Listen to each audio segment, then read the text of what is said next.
Saudara, tim medis Rumah Sakit Ibnu Sina Gresik menyatakan mata kanan siswi SA yang diduga dicolok hanya mengalami penurunan penglihatan saja. Dari pemeriksaan tidak ditemukan adanya bekas luka kekerasan di mata kanan SA. Sementara untuk mata kiri kondisinya normal. Saat ditanya apakah penurunan penglihatan dapat disembuhkan, dokter menjawab bukan wewenangnya.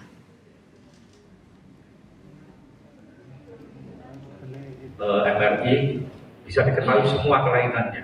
Ya.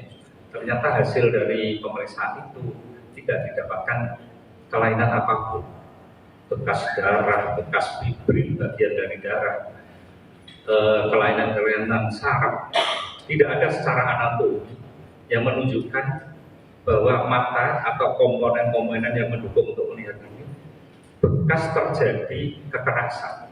Jawab bisa disembuhkan apa enggak? Nanti bukan kewenangan kita. Kalau saya bilang bisa sembuh, nanti kalau tidak sembuh gimana? Gitu.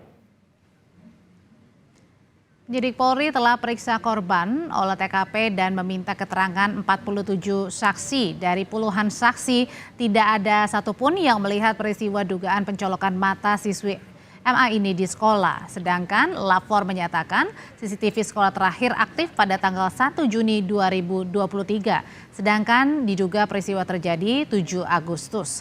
Penyelidikan kasus masih berlangsung dan akan dilakukan gelar perkara guna memastikan apakah cukup bukti untuk dilanjutkan.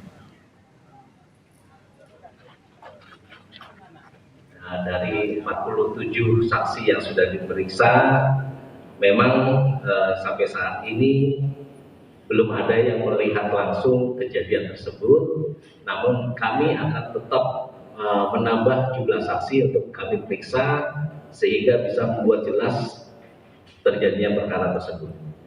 Sedangkan hasil dari CCTV yang dari Bitlapor menyatakan bahwa CCTV tersebut aktif terakhir pada tanggal 1 Juni 2023.